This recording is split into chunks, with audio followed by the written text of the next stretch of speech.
The council chamber floated in the void between stars, a massive structure of living crystal that hummed with the thoughts of 1,000 species.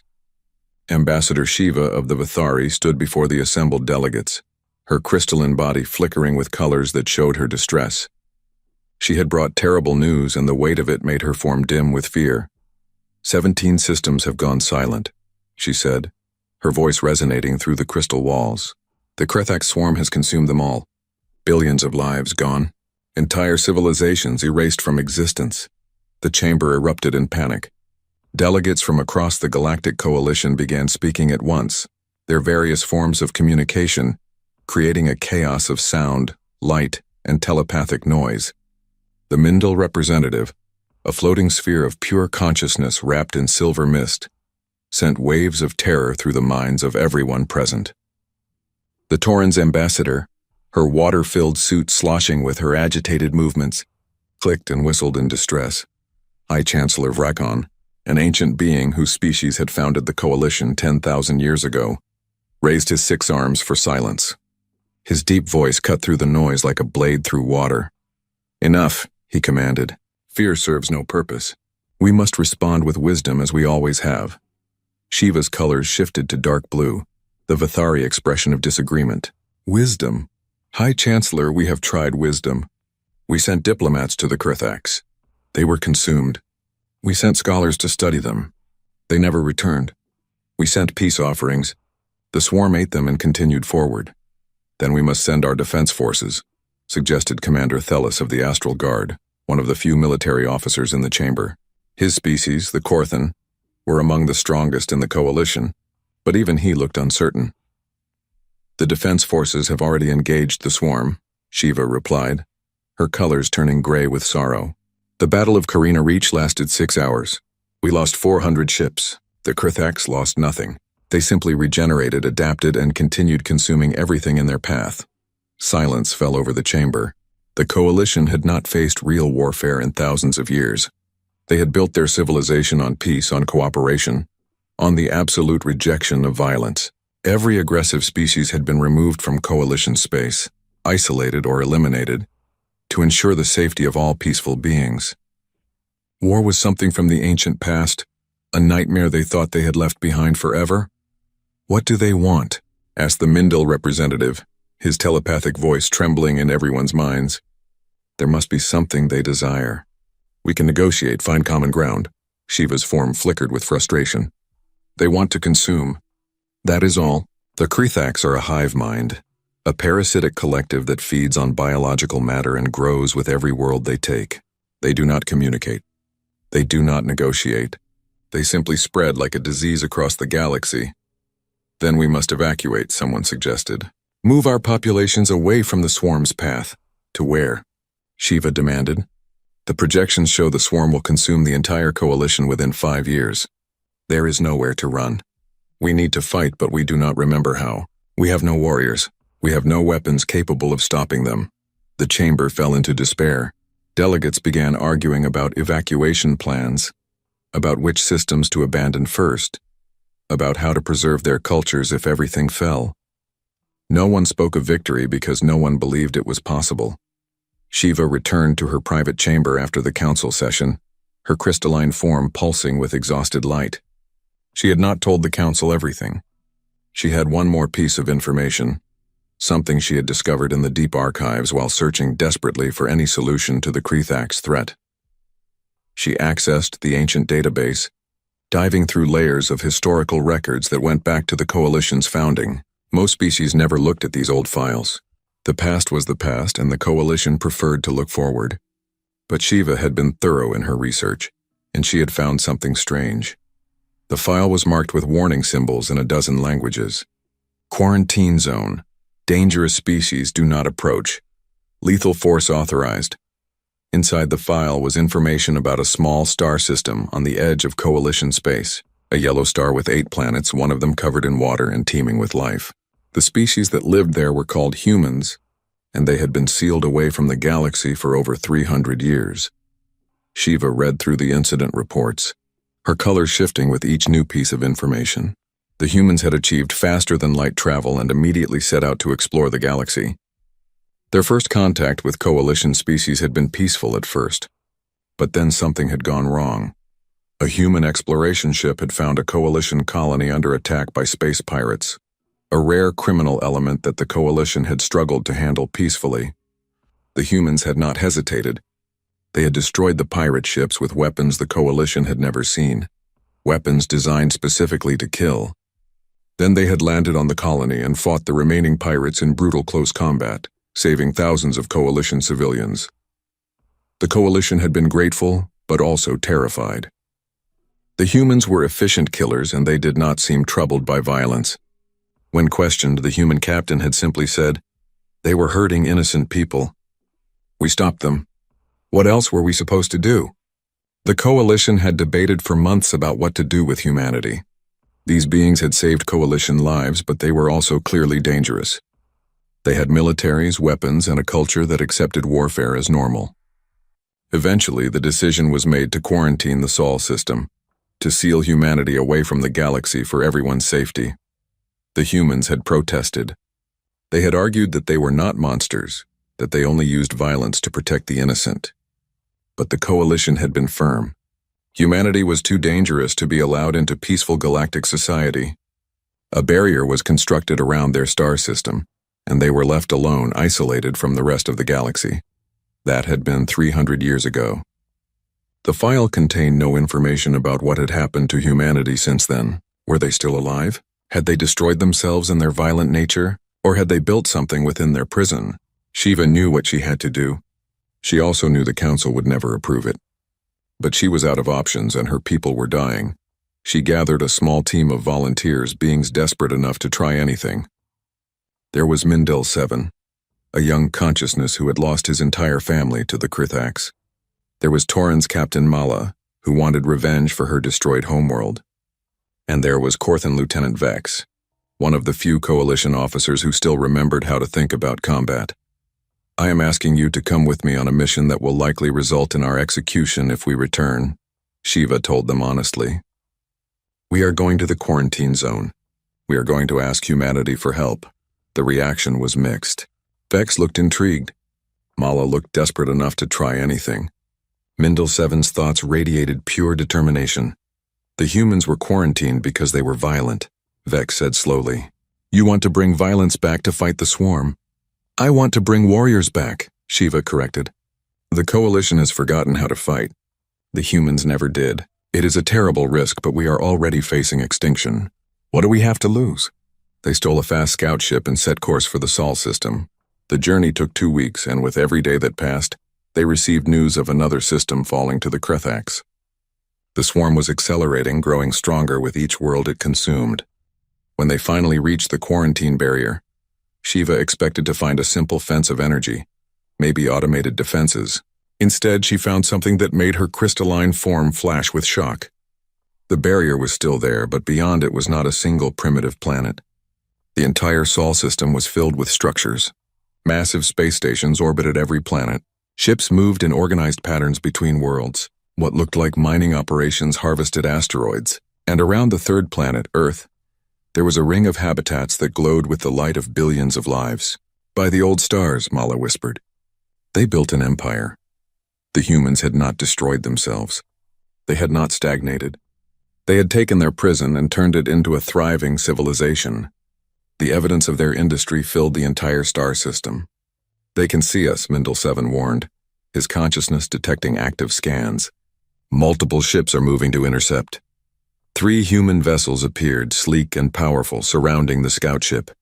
A communication channel opened, and a human face appeared on the screen. It was a woman with dark skin and hard eyes, wearing a uniform that Shiva recognized from the old files as military clothing. "This is Captain Rodriguez of the Sol Confederacy Defense Fleet," the woman said in Coalition Standard, her accent strange but understandable. "You have entered quarantine space. State your purpose or be destroyed." Shiva stepped forward, letting her colors shift to show peaceful intent. "Captain Rodriguez, I am Ambassador Shiva of the Vithari. I come with a desperate request. The Galactic Coalition is dying and we need your help." The captain's expression did not change. "The Galactic Coalition locked us in this system and told us we were too dangerous to exist among civilized species. Now you want our help? Yes, Shiva said simply. I know we have no right to ask. But billions are dying. An enemy called the Krathak swarm is consuming entire worlds, and we have no way to stop them. We need warriors, and we were told that humans were the fiercest fighters in the galaxy. Something flickered in Captain Rodriguez's eyes. Not anger, but something else. Something that made Shiva's form shimmer with uncertain hope. Follow us, the captain said. The Council of Sol will decide your fate. The human ships guided them deeper into the system, past incredible constructions that showed 3 centuries of focused development. Shiva saw cities floating in space, farms growing food in massive rotating cylinders, ships being built in orbital factories. Humanity had not just survived their imprisonment. They had thrived. The scout ship docked at a station orbiting Earth, and Shiva and her team were escorted through corridors filled with humans. They were everywhere, working, talking, living their lives, and they looked at the coalition delegates with expressions that mixed curiosity with old bitterness. The Council of Sol met them in a chamber that reminded Shiva of the Coalition Council, but simpler, more functional. 12 humans sat in a semicircle, representing the governments of Earth and the colonies that filled their system. An older man with gray hair and gentle eyes sat at the center. I am Secretary General Chen, he said. We have monitored your approach and heard your initial request. Before we discuss anything else, I want you to understand something. We are not the species you locked away 300 years ago. Shiva's colors shifted with confusion. You have changed? We had to, Chen replied. You imprisoned us for our capacity for violence. So we made a choice. We eliminated warfare within our system. We dismantled our weapons of mass destruction. We banned armies and built a civilization based on cooperation instead of conflict. We became the peaceful species you wanted us to be. Shiva felt hope dying in her crystalline heart. They had come so far, taken such a risk, and the humans were no longer warriors. However, Chen continued, and his smile was sad. We are still human. We still have our instincts, our drive, our refusal to back down from danger. We just channeled it differently. I do not understand, Shiva admitted. One of the other council members stood. She was younger, with scars on her face and hands that spoke of a hard life. I am Chief Coordinator Okonkwo of the Emergency Response Services. Secretary Chen is correct that we have no military, but we have something else. We have millions of people trained to run toward danger instead of away from it. Firefighters who charge into burning buildings, medics who work in disaster zones, rescue workers who dive into collapsing structures, search and rescue teams who never give up looking for survivors. Shiva's form flickered with uncertainty. You are offering us rescuers? We need fighters. You need people who do not break, Okonkwo said firmly. People who will face impossible odds to save lives. People who consider no sacrifice too great if it means someone else survives. You called us the fiercest fighters in the galaxy. You were wrong. We are the fiercest protectors. And if your people are dying, then that is exactly what you need. The Secretary General stood and looked at Shiva with those gentle eyes that somehow held infinite strength. We will help you, Ambassador. Not because we have forgiven the Coalition for imprisoning us, but because people are dying and we are human. We cannot hear a cry for help and do nothing. Shiva felt something she had not felt in months. Hope.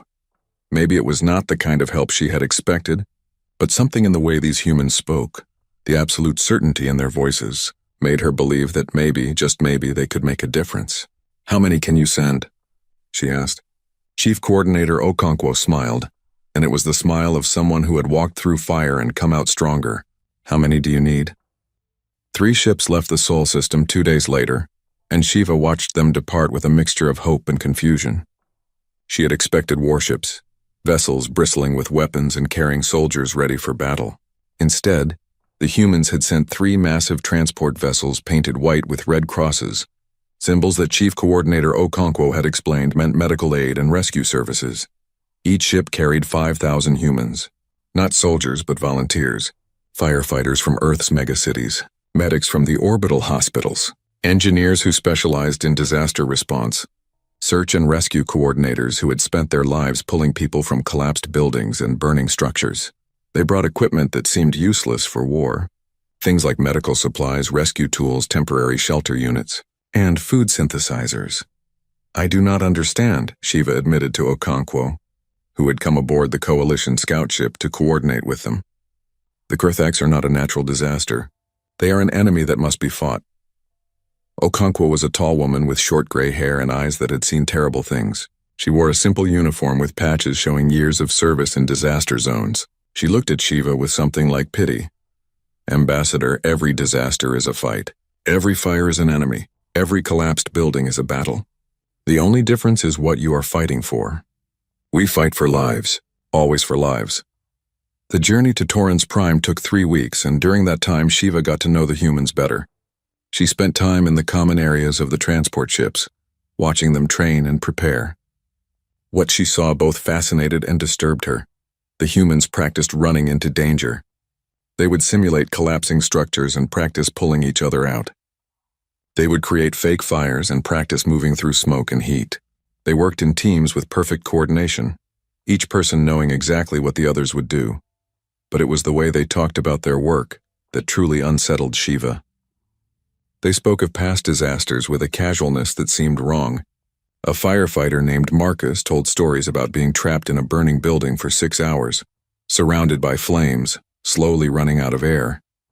He laughed while telling it, and his friends joined in, sharing their own horror stories like they were fond memories. "Did you not feel fear?" Shiva asked Marcus one day. The big man looked at her with surprise. "Of course I felt fear. Fear keeps you alert, keeps you alive, but fear does not get to make the decisions. There were people who needed help, so I went in. That is the job." "But you almost died," Shiva pointed out, her colors shifting with confusion. Marcus shrugged. "Almost does not count. I got everyone out. That is what matters." Shiva began to understand something that the Coalition had missed 300 years ago. The humans were not violent because they enjoyed hurting others. They were fierce because they refused to accept loss. That same drive that made them dangerous warriors made them unstoppable rescuers. They simply could not walk away from someone in danger. Mindel 7 spent time with the human medics, his consciousness fascinated by their approach to healing. The Coalition had advanced medicine, but they practiced it in clean, safe hospitals. The human medics trained to work in active war zones in burning buildings in the middle of chaos. They could perform surgery with building collapsing around them and never lose focus on their patient. "They have a saying," Mindel 7 told Shiva. "The golden hour. The first hour after an injury is when treatment matters most. These humans will do anything, risk anything, to reach someone within that golden hour." Lieutenant Vex, the Korthan officer, spent his time with the rescue coordinators. He was trying to understand their tactics, their strategy. What he found confused him deeply. "They have no command structure that makes sense," he complained to Shiva. "Everyone can make decisions. They trust each other completely. And their primary tactic is to just keep trying until they succeed or die. It is not strategy. It is stubbornness." But Shiva was beginning to think that stubbornness might be exactly what they needed. The first signs that something was wrong came when they were still 2 days out from Torrens Prime. The communication channels filled with panicked messages. The Krithaks had arrived at the water world ahead of schedule, and the situation was deteriorating faster than anyone had predicted. "The swarm is in low orbit," Captain Mala reported, her water suit sloshing with agitation. "They are dropping parasites directly onto the planet. The infection rate is exponential. We are estimating that half the planet will be consumed within 48 hours. The Coalition defense fleet was in full retreat, unable to stop the swarm's advance. Millions of Torrens were trapped on the surface, unable to evacuate quickly enough. The underwater cities were being invaded by Krithaks parasites that could survive in water, adapt to any environment, and turn their victims into more swarm drones. "We need to turn back," Vex said firmly. "This is a lost cause. We cannot save them." But Okonkwo was already moving, her fingers flying across communication panels contacting the other human ships. "All units, prepare for emergency deployment. We are going in hot." "You cannot be serious," Vex protested. "The Krithaks are already on the planet. If you land, you will be consumed." Okonkwo looked at him with those hard eyes. "People are trapped down there. We are going to get them out." The 3 human ships dropped out of faster-than-light travel right into the chaos above Torrens Prime. The sight that greeted them was a nightmare. The beautiful blue water world was turning dark, covered in spreading patches of black corruption where the Krithaks had taken hold. Coalition ships fled in panic while swarm vessels, organic things that looked like diseased metal, descended toward the surface. The human ships did not run. They dove straight toward the planet. "This is insane," Vex muttered, watching from the scout ship that followed at a safe distance. "They are going to die." But Shiva was seeing something else. The human ships were not attacking the swarm. They were ignoring it completely, focused entirely on the planet below. Their shields were configured for atmospheric entry, not combat. They were not here to fight. They were here to save. The transport ships hit the atmosphere and split apart. They were modular, designed to break into dozens of smaller rescue shuttles. Within minutes, hundreds of small craft were spreading across the planet, heading for the Tauran cities that were calling for help. Shiva watched the tactical display in horror and awe. The human shuttles were landing in active combat zones, places where the Krithax parasites were already spreading through the population. The coalition forces had declared those areas lost, writing off millions of lives as unsavable, but the humans were going in anyway. "Ground Team 1, this is Commander Sarah Chen," a voice crackled over the communications. "We have visual on the northern habitat cluster. Estimating 50,000 civilians trapped by swarm advance. Beginning evacuation procedures." Shiva pulled up the video feed from Chen's helmet camera. What she saw made her crystalline form flash with terror. The Tauran's habitat was a beautiful underwater dome city, but it was being invaded by Krithax parasites that crawled through the water like diseased fish. The parasites were attaching to Tauran civilians, beginning the infection process that would turn them into swarm drones. Chen and her team of 20 humans were running through the streets of the underwater city, wearing specialized suits that allowed them to move through water. They were not running away from the parasites. They were running toward them. "Team priority is civilian extraction," Chen commanded. "Ignore the bugs unless they are directly threatening a rescue. We move fast, we move smart, and we do not leave anyone behind." Shiva watched as the humans began pulling Tauran civilians away from the parasites. They worked with incredible speed, grabbing people and rushing them toward the evacuation shuttles. When parasites attacked, the humans fought them off with simple tools. Electrified prods and cutting implements, nothing fancy, just enough to keep the creatures away from the civilians. A young Tauran's child, no more than 4 years old in their species terms, was cornered by 3 parasites. The child was crying, their water suit damaged and leaking. A human firefighter named Marcus, the same man Shiva had spoken with earlier, did not hesitate. He threw himself between the child and the parasites. 2 of the parasites attached to Marcus's suit. Shiva could see them trying to burrow through the protective material, trying to reach his flesh. But Marcus ignored them completely. He scooped up the child, checked that their emergency air supply was working, and ran toward the shuttle. The other humans covered him, pulling the parasites off his suit while he kept running. "I got you, little one," Marcus said softly to the terrified child. "You are safe now. I promise." He made it to the shuttle with the parasites still trying to eat through his suit. Only after he handed the child to the medics did he let his teammates remove the creatures from his body. One had almost made it through. Another few seconds and he would have been infected. "You should have dropped the child and saved yourself," Vex said, watching the feed in disbelief. Okonkwo, standing beside him, looked at the Korthan officer with an expression of disappointment. Then he would not be human. Across the planet, the same scene played out hundreds of times. Human rescue teams went into areas that the Coalition had declared death zones. They pulled civilians out of collapsing buildings while Krithax parasites swarmed around them. They swam through infected waters to reach trapped families. They climbed through wreckage while the swarm consumed everything around them. And they died. 15 humans were lost in the first 6 hours. Infected by parasites, crushed by collapsing structures, or simply overwhelmed by the sheer number of Krithax creatures.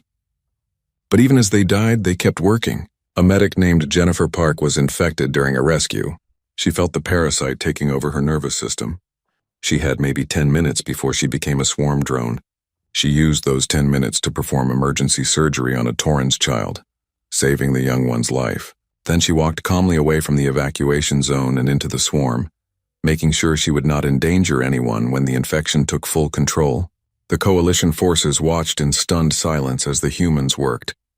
They were not soldiers. They had no battle formations, no military tactics. But they had something else. They had absolute refusal to give up.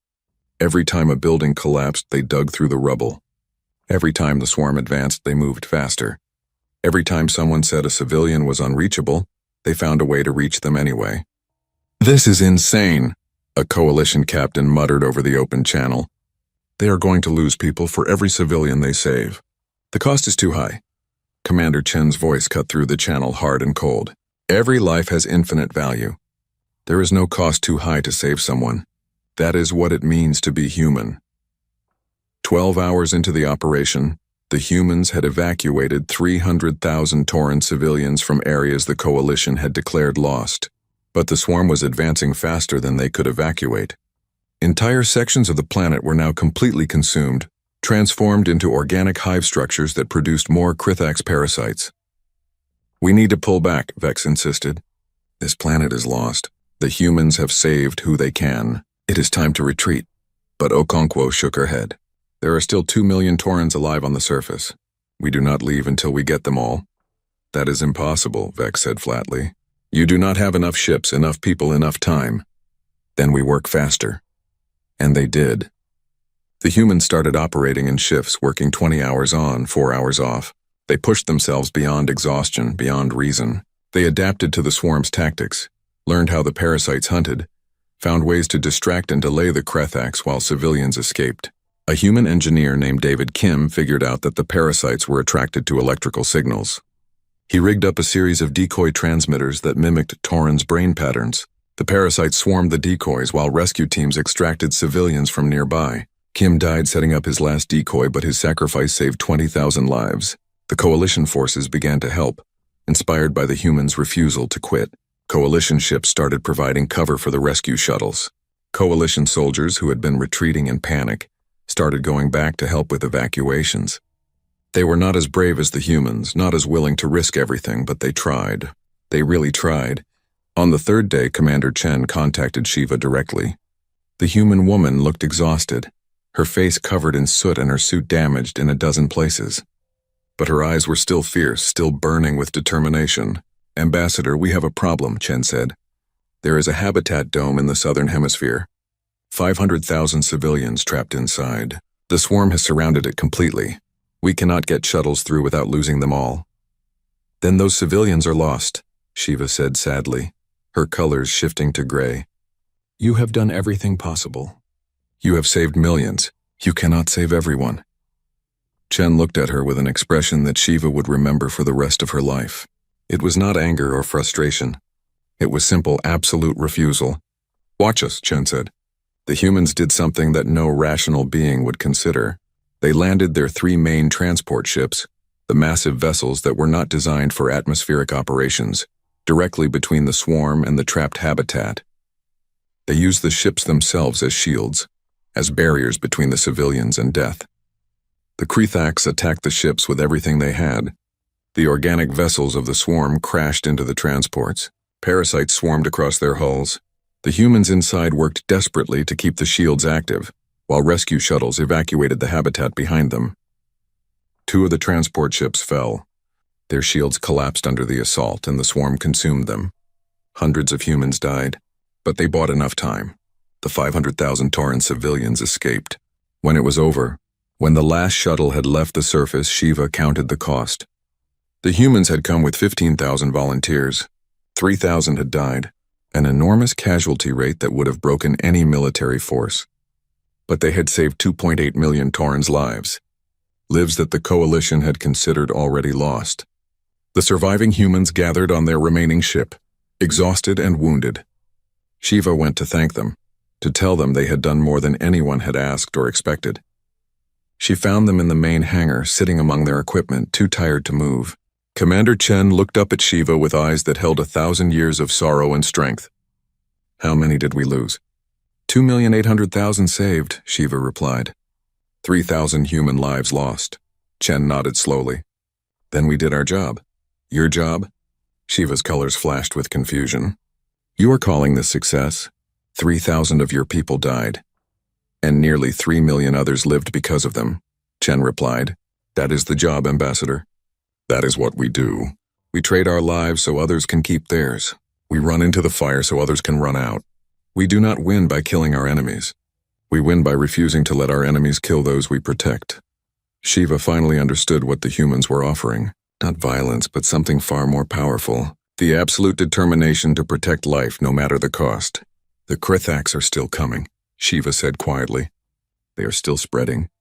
This was just one planet. Chen stood up, swaying slightly from exhaustion, but her voice was strong. Then we better get back to work. How many more planets need help? And Shiva knew that humanity had given them something more valuable than weapons or warriors. They had given them hope. The hope that came from seeing people who simply refused to accept that anyone was beyond saving. The news from Torrens Prime spread across the galaxy like wildfire. Ambassador Shiva had transmitted the full record of the human rescue operations, holding nothing back. The coalition needed to see what humanity had done, needed to understand what these quarantined beings were capable of. The response was immediate and overwhelming. Millions of humans volunteered to help. They came from every corner of the Sol system, from Earth and Mars and the orbital habitats and the mining colonies in the asteroid belt. They were not soldiers answering a call to war. They were ordinary people who heard that someone needed help and could not ignore it.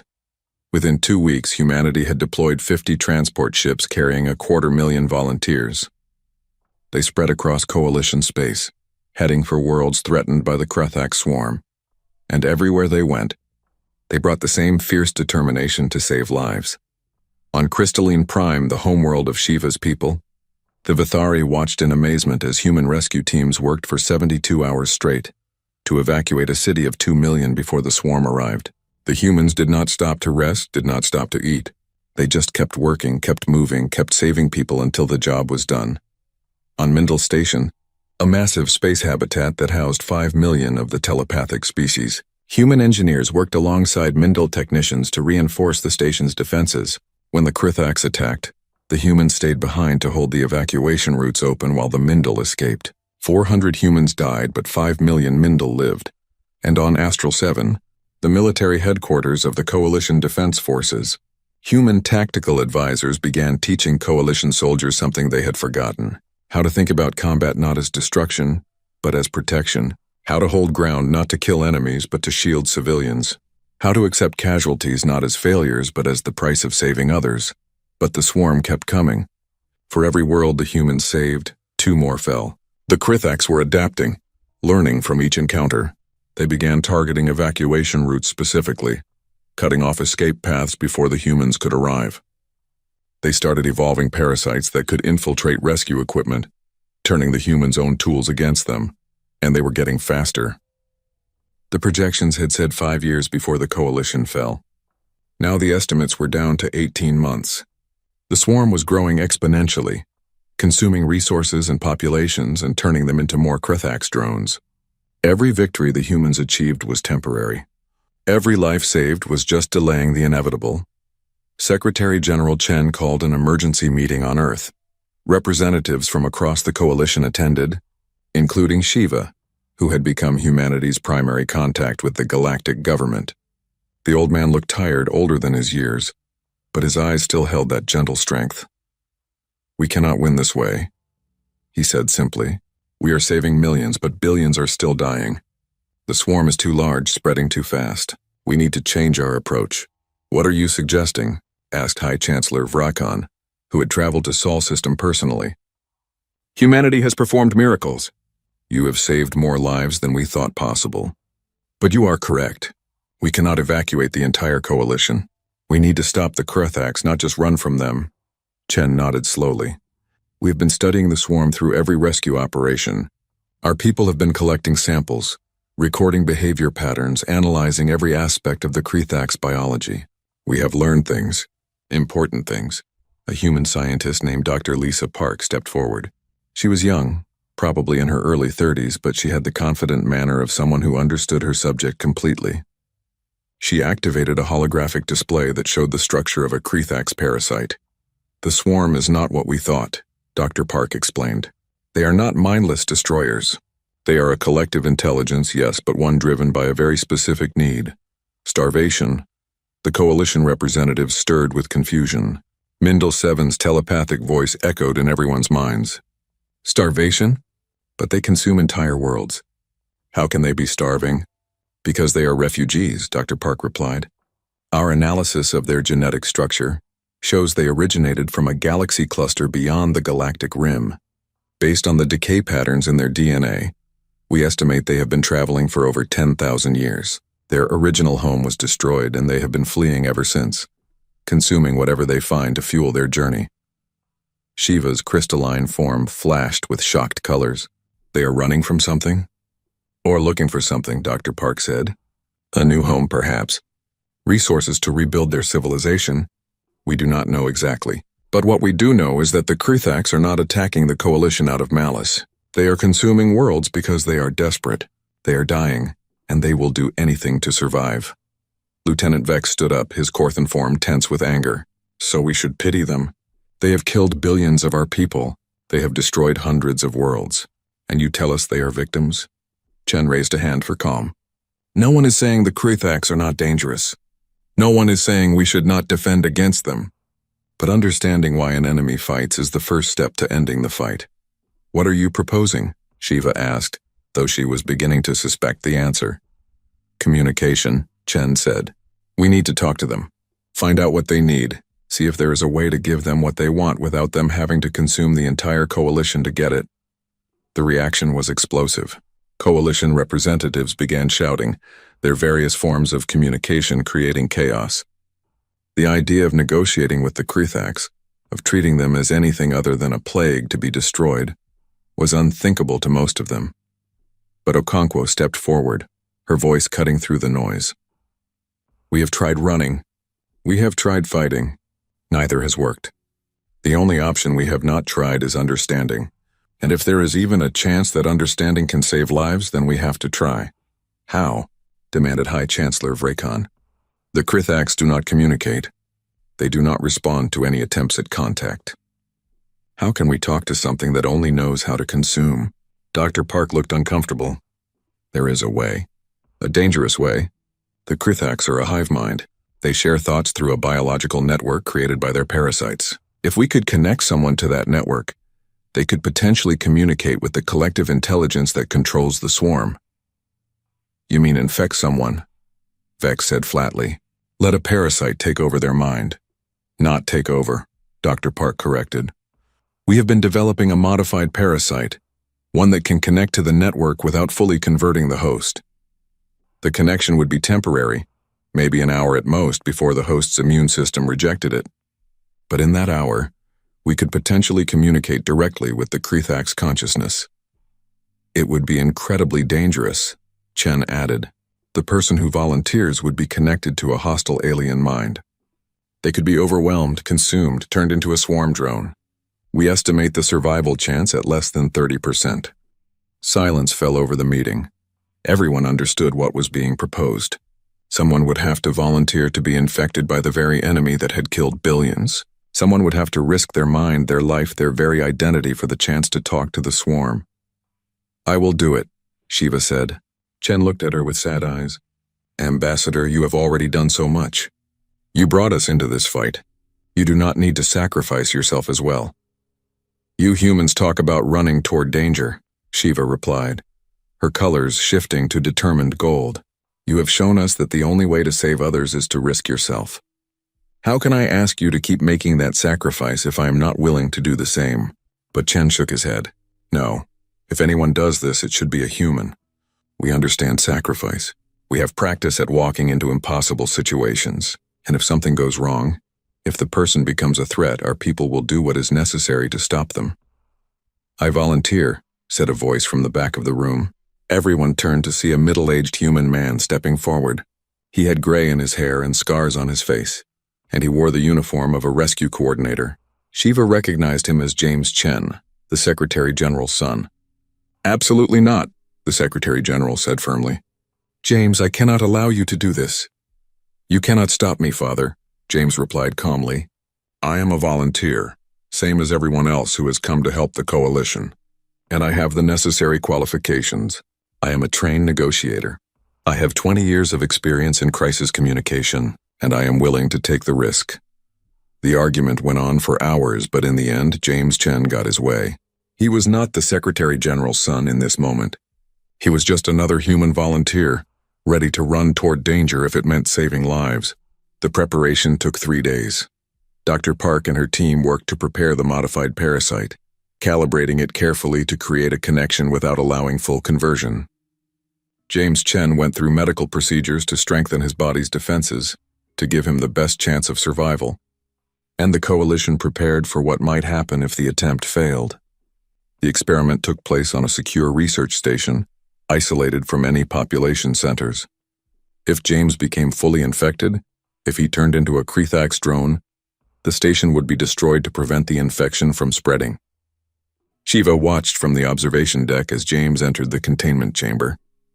He looked calm, almost peaceful, like someone about to do a job he had trained for his entire life.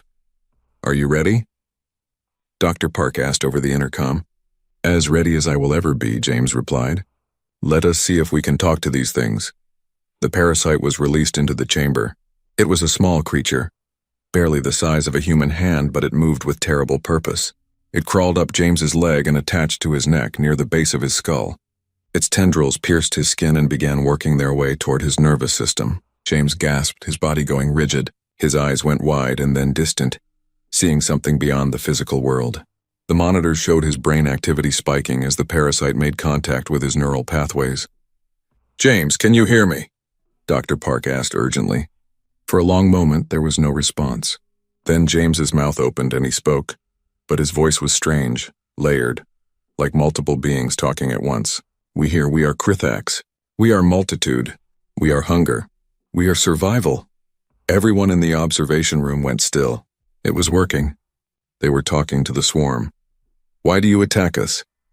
James asked, his own voice mixing with the Krethax sounds. "Why do you consume our worlds? We must feed. We must grow. We must survive." The old galaxy died. The stars went dark. We fled, we traveled, we searched. But there is no food in the void. Only here, only in your space. We found life again. We must take it. We must consume it. Or we die. "There must be another way," James said. "We can help you. We can find you resources that do not require killing billions of innocent beings. You are food. You are resources. There is no difference. We take what we need. That is survival. That is law of existence." James was struggling now, fighting to maintain his own consciousness while connected to the vast alien mind. Shiva could see sweat pouring down his face, could see his hands shaking, but he kept talking. "What if we gave you a place to live? A star system with resources but no intelligent life? What if we helped you adapt? To change from parasites into something that can exist without consuming others? You would do this? You would help us? We have killed your people. We have destroyed your worlds. Why would you help us?" And James Chen, speaking with a human voice full of that infinite strength that Shiva had come to recognize, said the words that would change everything. "Because that is what we do. We save lives. All lives, even those that have tried to destroy us. Even those that do not think they deserve saving. We do not give up on anyone ever." The Krethax consciousness went silent. James collapsed, the parasite detaching from his neck and falling lifeless to the floor. Medical teams rushed in, checking his vital signs, making sure he was still alive, still himself. He was barely conscious, but he managed to look up at his father through the observation window. "I think they are considering it," he whispered before passing out. The Secretary General stood with tears in his eyes, watching as his son was carried to the medical bay. Shiva approached him quietly, her colors gentle with sympathy. "Your son is incredibly brave," she said. "All humans are brave when someone needs help," Chen replied. "That is our curse and our gift." 3 days later, as James Chen recovered from his ordeal, the Krethax swarm did something unprecedented. They stopped advancing. Across the entire galaxy, the swarm halted its attacks and went still, not retreating but not advancing either, waiting. And then a message came through, not in words but in actions. A Krethax ship approached a coalition outpost alone, without attacking. It released a single parasite that had been modified to carry a simple message in its genetic code. "We wish to talk more. Send the one called James Chen. Send those who would help us survive without consuming. We will listen. We will try. We will see if there is another way." Hope, real hope, filled the coalition for the first time in months. The humans had done the impossible again. They had not defeated the enemy. They had not destroyed the threat. They had done something much harder. They had reached out to beings that everyone thought were monsters and found the scared, desperate survivors underneath. Shiva looked at Secretary General Chen and saw the exhaustion in his eyes, but also the determination. These humans had come to the galaxy as prisoners, locked away for being too dangerous. Now they were teaching the galaxy what true strength meant. "What happens now?" she asked. Chen smiled that gentle smile. "Now comes the hard part. Now we have to keep our promise. We have to figure out how to save the Krithaks without letting them destroy anyone else. We have to find a way for everyone to survive." "Is that even possible?" "I do not know," Chen admitted. "But we are human. Impossible is just a starting point for us." James Chen stood on the observation deck of the diplomatic vessel, watching as the Krithak ship approached. It was a massive thing, organic and wrong-looking like a tumor grown in the shape of a spacecraft. But it moved carefully, slowly, showing none of the aggressive behavior that had characterized every previous swarm encounter. He was still weak from his connection to the hive mind 3 weeks ago. The parasite had done damage to his nervous system that the doctors said might never fully heal. He had tremors in his hands now, headaches that came without warning, and sometimes he heard whispers in his mind that might have been echoes of the Krithak's consciousness or might have been his brain trying to cope with trauma. But he was the only human who had successfully communicated with the swarm, which made him the natural choice to lead the next attempt at contact. His father had argued against it, of course. But James had made his choice. He would see this through to the end, whatever that end might be. "Are you certain you want to do this?" Ambassador Shiva asked, her crystalline form flickering with concern. She had become a close friend over the past months, one of the few beings who truly understood what the humans were trying to accomplish. "No," James admitted honestly, "but being certain has never been a requirement for doing what is right." The Krithak ship docked with the diplomatic vessel, and 3 figures emerged. They were humanoid in shape, but clearly not fully organic anymore. They had been Taurans once, their water-adapted bodies still recognizable beneath the black corruption of Krithak's conversion. But they moved deliberately, showing none of the mindless aggression of typical swarm drones. James felt his stomach turn. These were victims, beings who had been consumed by the parasites and transformed into something else. But they were also ambassadors the first time the Krithaks had sent, representatives who could communicate in real time rather than through slow genetic messages. The lead figure stepped forward and spoke with a voice that layered multiple sounds on top of each other, creating harmonies that should not have been possible from a single throat. "I am Vessel of Understanding. I was Torrens named Kayla before joining the collective. I speak for the Krithaks. I speak for the multitude. I speak for survival." James forced himself to stay calm, to not show the horror he felt at seeing what the swarm did to its victims. "I am James Chen. I speak for humanity. Thank you for coming to talk. You offered help. You offered survival without consumption. The collective does not understand, but the collective is desperate. We will listen. We will try. We will see if your words have meaning or if they are just sounds prey makes before being eaten." It was not the most promising start to negotiations, but it was a start. Over the next several hours, James and his team explained humanity's proposal. They had been working on it nonstop since his first contact with the swarm, bringing in experts from every field to develop a solution that might actually work. The plan was audacious and would require resources the coalition had never committed to any single project. But it was the only alternative to extinction that anyone had been able to devise. "We have identified a cluster of solar systems in unclaimed space, near the galactic rim," James explained, showing holographic maps. 16 stars with dozens of planets rich in resources but completely lifeless. No intelligent species, no presentient life, just raw materials. "We propose giving this cluster to the Krithaks as a permanent home." Vessel of Understanding tilted its head in a gesture that was half Tauren's curiosity and half swarm analysis. "Why would you give us anything? We have killed your people. We have consumed your worlds." "Because you were starving," James replied. "Because you were desperate. Because we understand that desperate beings do terrible things to survive, and because we believe that if you had a home, a place where you could exist without consuming others, you would choose that over war. The collective is large, trillions of drones, billions of parasites.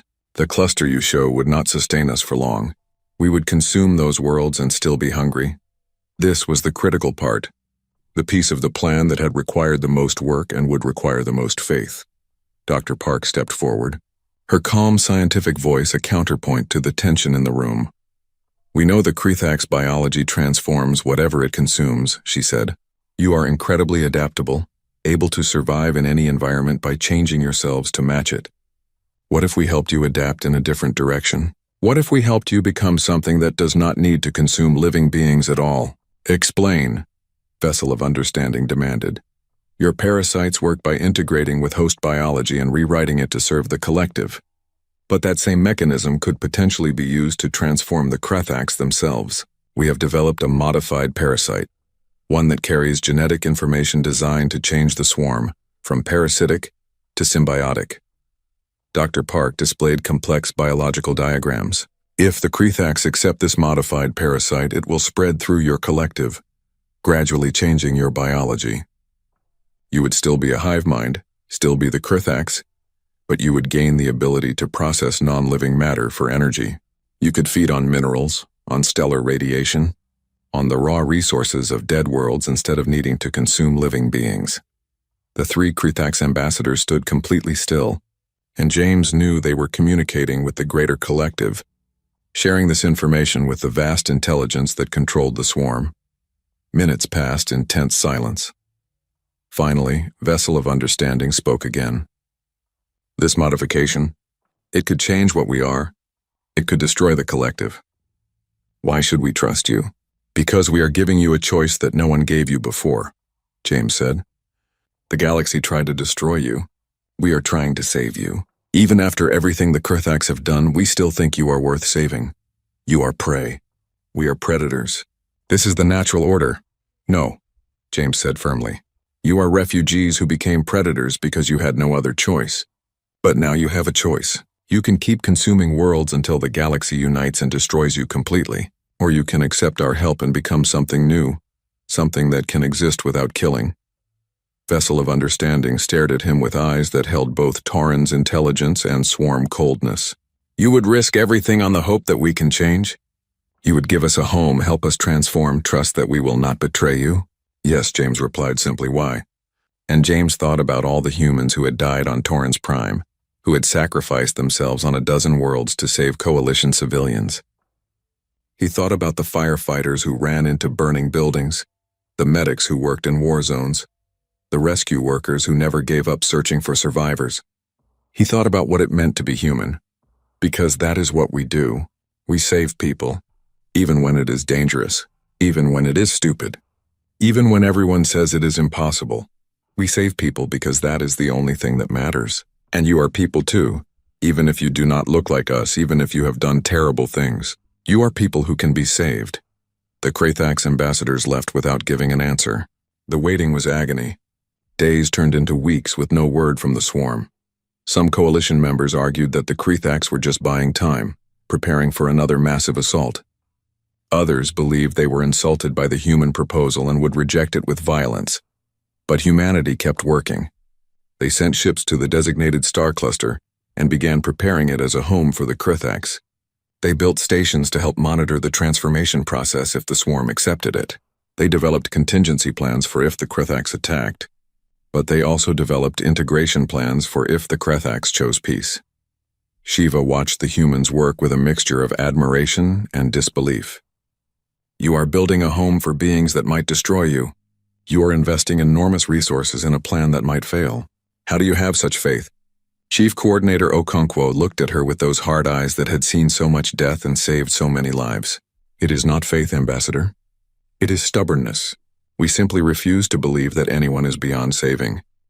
The answer came exactly 42 days after the first diplomatic meeting. Every Krethax ship in the galaxy suddenly changed course, all of them heading toward the designated cluster. The coalition military went on high alert, convinced this was an attack, but the humans knew better. The swarm was accepting their offer. The transformation process took months and required resources that strained even the coalition's vast wealth. Human scientists worked alongside coalition researchers, and even with transformed Krethax drones who had enough individual consciousness to assist with the project. Together they refined the modified parasite, tested it, and eventually released it into the swarm. The changes were not immediate. The Krathax biology was incredibly complex, and transforming trillions of drones required time. But slowly, gradually, the swarm began to change. The parasites that once only consumed living flesh began developing the ability to process minerals and metals. The collective intelligence that had driven the Krathax to consume started finding satisfaction in other sources of energy. Not every Krathax survived the transformation. Some drones rejected the modified parasite and died. Others transformed incompletely and had to be euthanized. The death toll was in the billions, enough to make Shiva sick with grief when she saw the numbers. But James Chen looked at those same numbers differently. Billions died, he agreed. But trillions survived. Trillions of beings who would have continued consuming worlds until the galaxy destroyed them. We gave them a chance to live differently, and most of them took it. That is not a tragedy. That is a miracle. The process took 2 years. 2 years of careful work, of setbacks and breakthroughs. Of moments where it seemed like the entire project would collapse and moments where success seemed within reach. The humans never wavered in their commitment. They had promised to save the Krathax, and they would keep that promise no matter what it cost. During those 2 years, something unexpected happened. The Krathax, as they transformed, began to change in ways beyond just their biology. Drones who had been mindless extensions of the collective started developing individual thoughts again. The hive mind remained, but it became a network of individuals choosing to work together rather than a single consciousness, controlling countless bodies. The victims the Krathax had consumed began to wake up. Taurans who had been turned into drones years ago started remembering who they had been. Vithari who had been absorbed into the collective began to crystallize back into their original forms, now connected to the hive mind but still themselves. Thousands of coalition citizens who had been considered dead returned to life, changed but alive. It was Vessel of Understanding, the transformed Taurans who had been the first Krathax ambassador, who explained what was happening. She had requested a meeting with James Chen, and she no longer spoke with the layered voice of the collective. She spoke as Kayla, as the Taurans she had been before being consumed. The Krathax were desperate, she said, her water suit showing a body that was part Taurans and part something new. We consumed others not just for energy but for memory, for knowledge, for experience. We were refugees who had forgotten our own past, so we stole the past of others. But now with the transformation, we do not need to consume to survive, and the collective is choosing to give back what it took. You are releasing the people you consumed? Shiva asked, hardly daring to believe it. Not releasing, Kayla corrected. We cannot undo what was done. Those who were consumed are part of the collective now, but they do not have to be prisoners anymore. They can be individuals who choose to remain connected, or they can be individuals who separate completely. The hive mind is learning to be a democracy instead of a dictatorship. James looked at her with tears in his eyes. Kyla, do you remember being consumed? Do you remember what it was like to lose yourself? I remember, she said quietly. I remember the terror of feeling my thoughts being invaded, my identity being erased. I remember becoming part of something so vast and hungry that my individual existence meant nothing. It was worse than death. Then why stay connected? Why remain part of the collective if it hurt you so much? Kala moved closer to the observation window, looking out at the star cluster that was becoming the Krathax home. Because I also remember what it was like to be the swarm, to feel the desperation of billions of beings facing extinction, to know that survival meant becoming monsters, but that the alternative was death for everyone. The Krathax did terrible things, but they did them because they saw no other choice. She turned back to James with eyes that held both Tauran's compassion and Krathax understanding. You gave us a choice. You showed us that survival does not have to mean consuming others. You saved us from ourselves.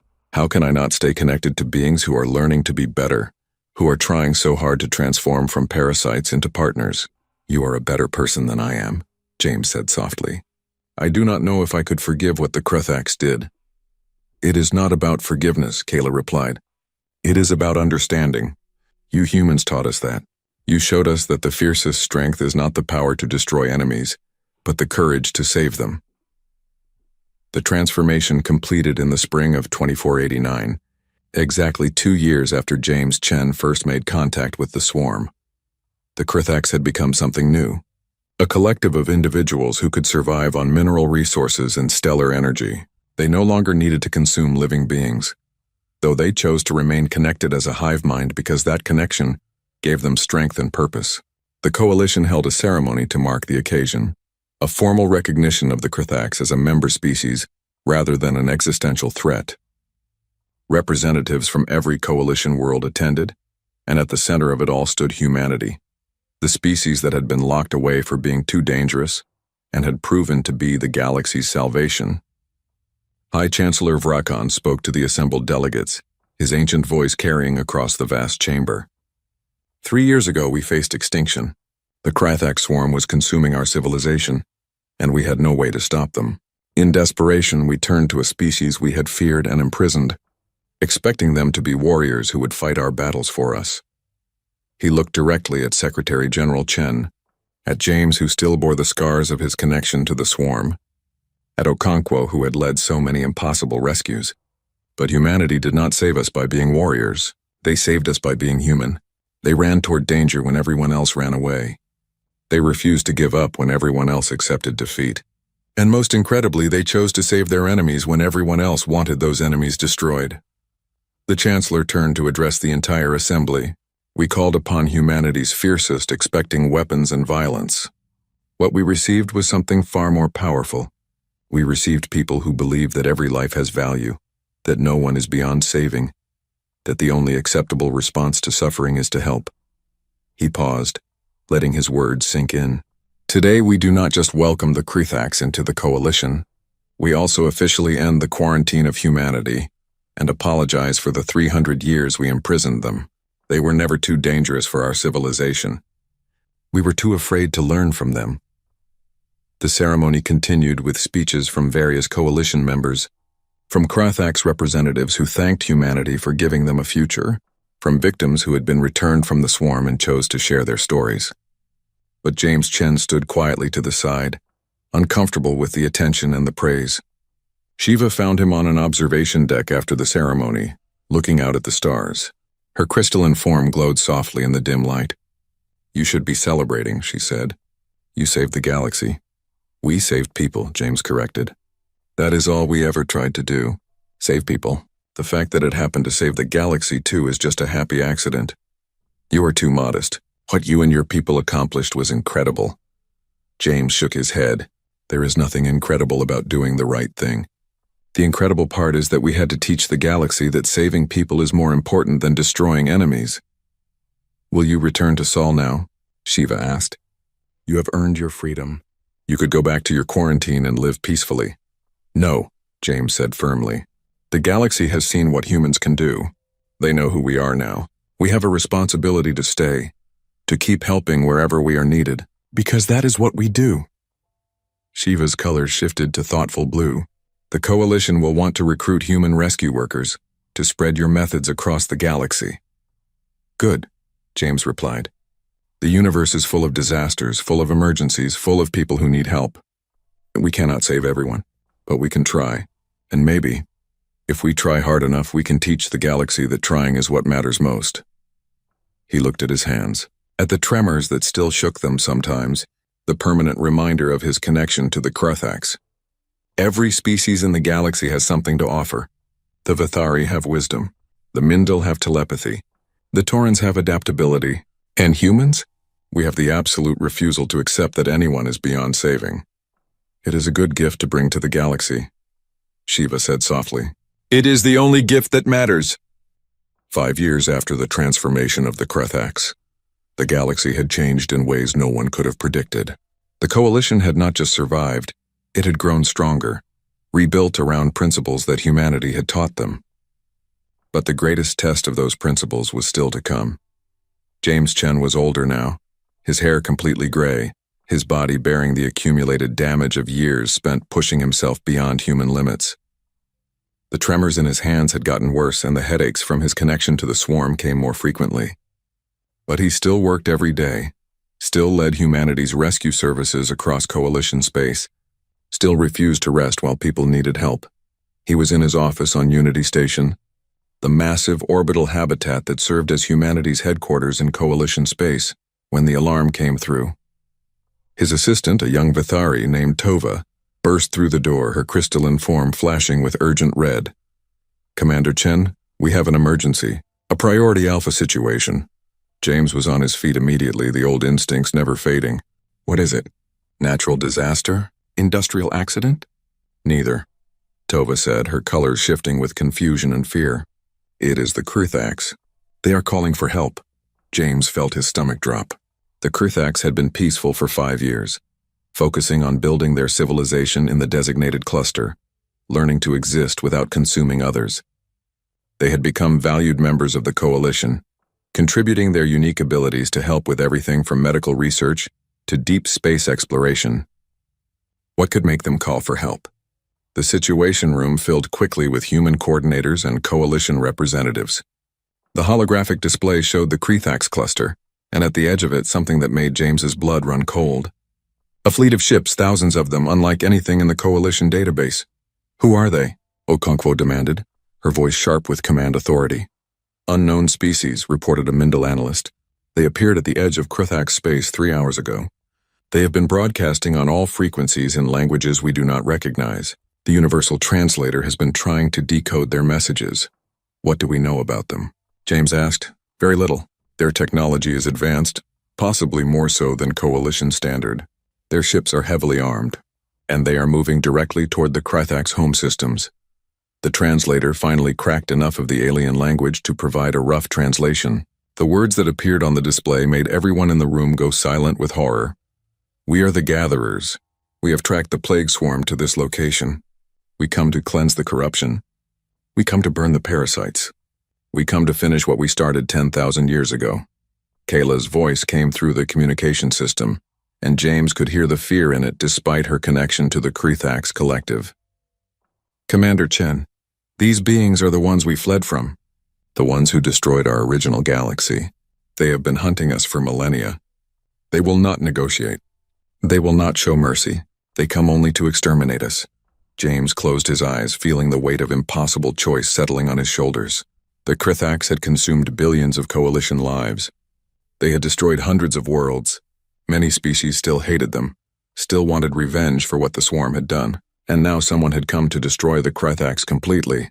It would be easy to do nothing, to let these gatherers finish the job, to eliminate the species that had caused so much death and suffering. The coalition could stand aside, claim neutrality, and watch as the Kruthax paid the ultimate price for their crimes. But that was not what humans did. All units, prepare for deployment, James ordered. We are going to defend the Kruthax. The room erupted in protest. Coalition representatives argued that they could not risk war with an unknown species to defend the beings who had nearly destroyed them. Military officers pointed out that they knew nothing about the gatherers' capabilities. Even some humans questioned whether the Kruthax deserved protection after everything they had done. But Okonkwo stood beside James, her voice cutting through the chaos. We made a promise. We told the Kruthax we would help them survive. That promise does not end just because keeping it became dangerous. This is different from rescuing civilians from a disaster, argued a coalition admiral. This is war, real war, against an enemy we know nothing about. We could lose everything. Then we lose everything, James said simply. But we do not abandon people who need help. Not when they are drowning. Not when they are burning, and not when they are being hunted by genocidal aliens. That is not who we are.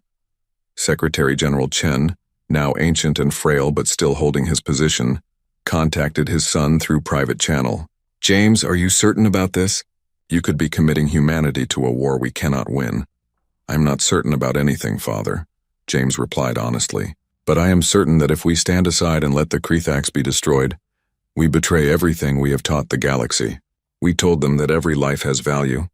We told them that no one is beyond saving. If we only apply those principles when it is convenient, then they mean nothing. The decision was made. Humanity would defend the Kruthax, and the coalition would have to choose whether to stand with them or watch from the sidelines. The response from across coalition space was overwhelming. Every species that humanity had helped, every world that had been saved by human rescue workers, sent ships and soldiers to help defend the Kruthax. The Taurans came because humans had saved millions of their people. The Vithari came because Shiva asked them to. The Mindel came because they understood the debt they owed.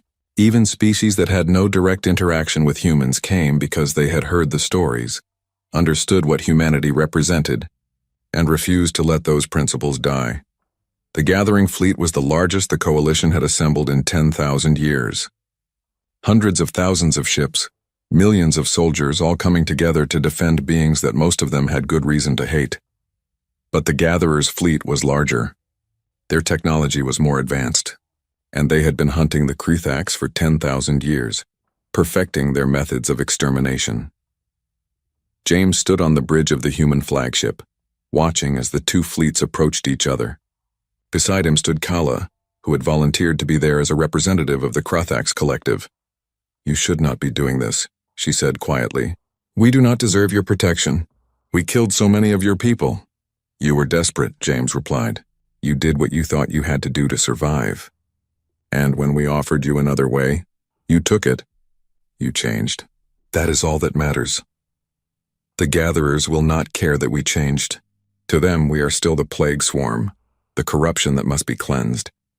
They have been hunting us for so long that exterminating us is their entire purpose.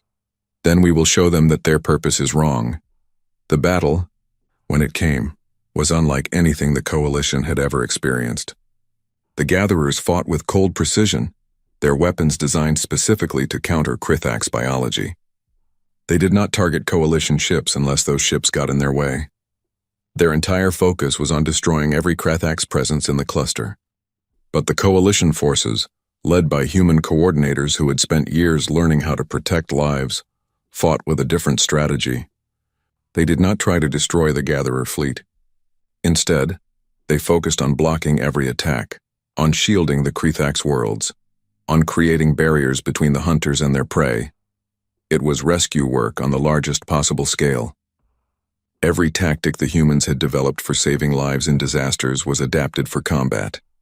They used their ships as shields, sacrificing equipment and resources to protect Krethax civilians. They evacuated entire worlds under fire, never leaving anyone behind.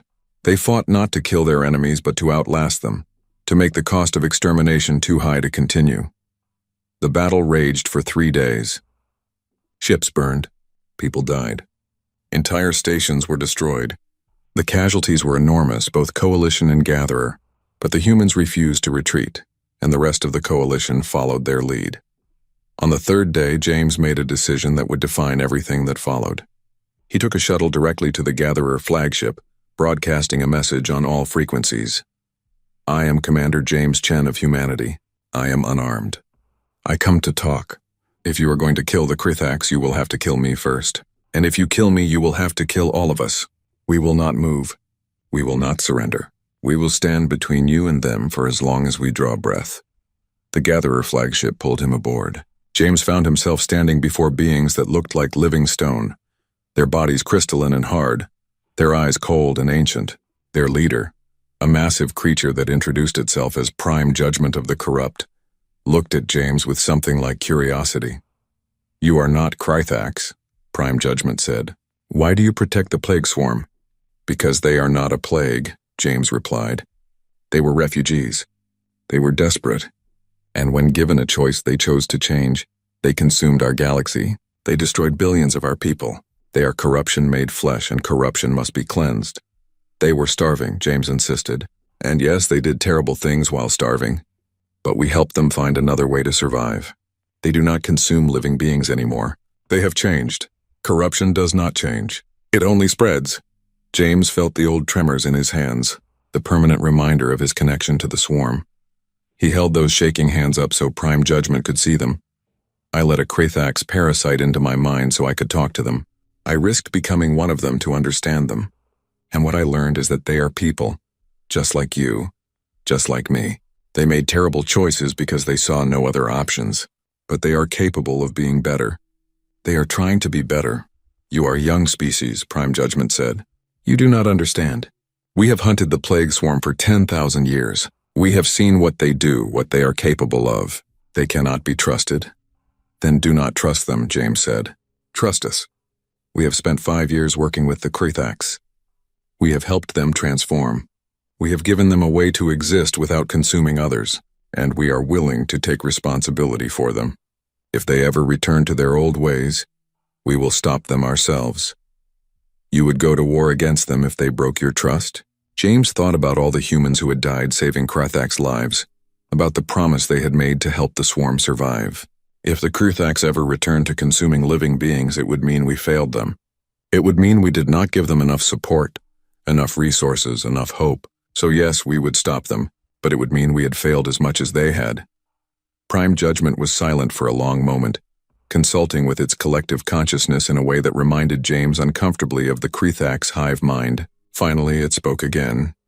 You claim the plague swarm has changed. Prove it. Allow us to examine their biology, their society, their collective consciousness. Let us verify that the corruption has truly been cleansed, and if we find even one trace of the old parasitic nature, we will resume our cleansing and you will not stop us. It was not the resolution James had hoped for, but it was better than watching billions die. Agreed. But your examination will be conducted under human supervision. We will not allow you to harm any Krathak's individual during the investigation. The examination took months. Gatherer scientists, accompanied by human and coalition observers, studied every aspect of the transformed Krathaks.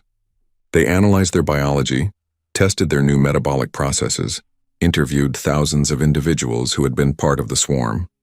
They looked for any sign that the parasitic nature remained, any hint that the Krathaks would return to consuming living beings. What they found surprised everyone, including the gatherers themselves. The Krathaks had not just changed their biology, they had fundamentally transformed their collective consciousness. The hive mind that had once driven them to consume now drove them to create, to build, to cooperate with other species. The transformed Krathaks had developed technology that could help heal wounded minds, using their understanding of consciousness to repair psychological trauma. They had found ways to communicate with species that had been considered incapable of higher thought, expanding the definition of intelligence. They had even begun returning to worlds they had consumed, working to help rebuild what they had destroyed. Kayla, speaking before the Gatherer Examination Committee, explained it best. We were monsters because we knew no other way to be. Humanity showed us that monsters can become people if someone is willing to see the person underneath. They looked at the most terrifying thing in the galaxy and said, "We can save them." And they were right. The gatherers spent a week in deliberation after the examination concluded. James spent that week barely sleeping, knowing that the fate of trillions of Krathak's individuals hung on their decision. If the gatherers decided the transformation was not sufficient, war would resume, and this time it might not stop until one side or the other was completely destroyed. Prime Judgment finally called James back to their flagship.